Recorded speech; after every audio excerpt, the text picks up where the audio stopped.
पक्षाने कुठे जावं हे त्या स्वतंत्र पक्षाला अधिकार आहे. महाराष्ट्राच्या हिताचाच निर्णय निघेल असं सर्वांना वाटत आहे. ओबीसी आरक्षणाला धक्का न लागता मराठा समाजाला आरक्षण मिळायला पाहिजे ही प्रामाणिक भूमिका आहे. तीच भूमिका छगन भुजबळ आणि जरांगे पाटील यांची पण आहे. मराठा समाजाला आरक्षण मिळण्यासाठी सरकार सकारात्मक आहे. 24 तारखेपर्यंत वाट पाहण्याची गरज लागणार नाही. त्याआधीच हे सरकार मराठा समाजाला न्याय देईल. भाजपने विरोध करण्याची काही गरज नाही. जातीय जनगणना ही झालीच पाहिजे. महाराष्ट्रामध्ये जातीय जनगणना झाली तर कोणाची किती भागीदारी आहे त्याप्रमाणे आरक्षणाचा तिढा सुटेल. उद्धव ठाकरे यांनी काही महत्त्वाच्या गोष्टी सांगितल्या आहेत, परंतु महत्त्वाच्या गोष्टी प्रकट करत नसतात असा एक राजशिष्टाचार आहे. उद्धव ठाकरेंनी केलेला संवाद आपुलकीचा संवाद होता. आपापल्या पक्षांनी काय स्वतः म्हणजे कुठं जावं काय करावं हा त्या स्वतंत्र पक्षाचा अधिकार आहे. आज संत रविदास महाराज यांची पण पुण्यतिथी आहे. त्यामुळे शिव शाहू फुले आंबेडकर चळवळीत काम करणारा प्रत्येक कार्यकर्ता हा रविदास महाराजांना आज अभिवादन करतोय. तुम्ही जो प्रश्न विचारला इतर पक्षाची लोक गेली असतील तर तो त्यांचा अधिकार आहे. आमच्या गटातून किंवा आमच्या पक्षातून कोणी गेली नसतील तर आता तो आमचा अधिकार आहे. याच्यावर काही दुसरा प्रश्न? मराठा आरक्षण संदर्भात आज रिप्लाय फाईल होईल असं बोललं जाते, पण जरांगे पाटील त्यांच्या मागणीवर ठाम आहेत. 24 तारखेनंतर महाराष्ट्राला दाखवून देऊ मराठ्यांची ताकद किती असं विधान ते करत आहेत. काल छगन भुजबळ यांची सुद्धा रात्री रामगिरीवर मुख्यमंत्र्यांसोबत बैठक झाली, ते सुद्धा आपल्या मुद्द्यावर ठाम आहे. वाद वाढेल चिघळेल की यातून काही महाराष्ट्राच्या हिताचं निघेल काय वाटतं? महाराष्ट्राच्या हिताचंच निघालं पाहिजे असं प्रत्येकाला वाटतं. म्हणजे ओबीसीच्या आरक्षणाला धक्का न लागता मराठा समाजाला आरक्षण मिळालं पाहिजे ही आमची प्रामाणिक भूमिका आहे. तीच भूमिका माननीय भुजबळ साहेबांची आहे.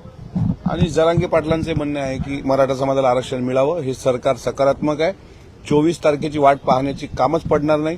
24 तारखेच्या आत मराठा समाजाला हे सरकार न्याय देणार. आरक्षणासाठी जनगणनेला सर्वांची प्रामुख्याने मागणी आहे, मात्र त्याला भाजपचा विरोध असला किंवा संघाचा विरोध असल्याचं कळत आहे. कसं पाहता एकूण? संघाने किंवा भाजपने त्याला विरोध करण्याची काही आवश्यकताच नाही.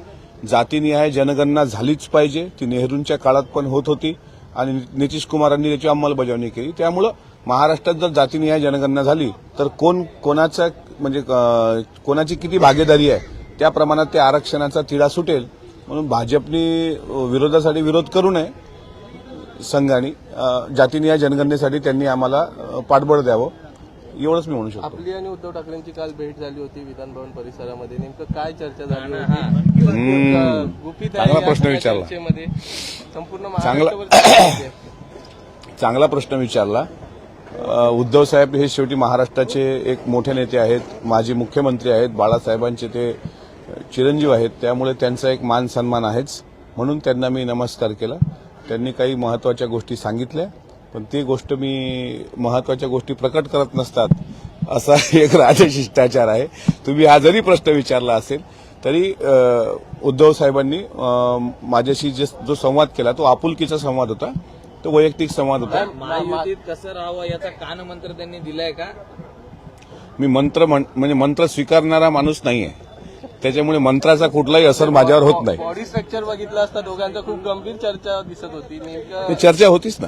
एक आपुलकीच्या नात्यानं एक पारिवारिक संवाद तो होता, पण तो काही कानमंत्र वगैरे नव्हता. आणि शेवटी मंत्रांचं माझं काय नातं आहे तुम्हाला माहिती आहे. अशी पण आहे की मिटकरी साहेब आता शिवसेना उभाटा पक्षाच्या वाटेवर आहे.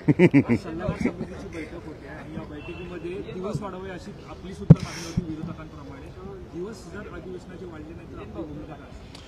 हे बघा, दिवस वाढवण्याची मागणी कशा करताय की शेतकऱ्यांच्या प्रश्नाला न्याय भेटला पाहिजे.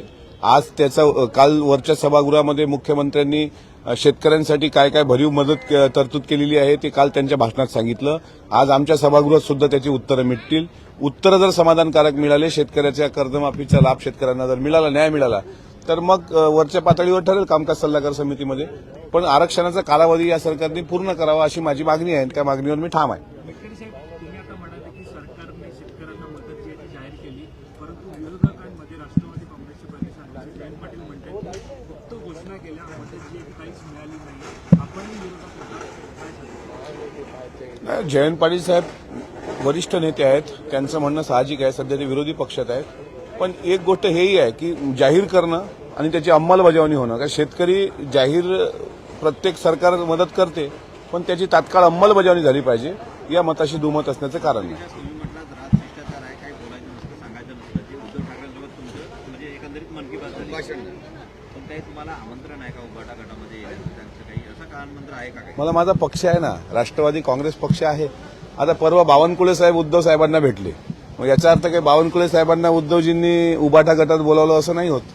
त्याच्यामुळे सगळ्यांचे, जसे तुमचे पत्रकार म्हणून सर्व चॅनलशी संबंध असतात, तसे आमचे पण सर्व पक्षाशी संबंध असतात, ते ठेवावे लागतात. 2024 संबंध वेगळे तिथला पगार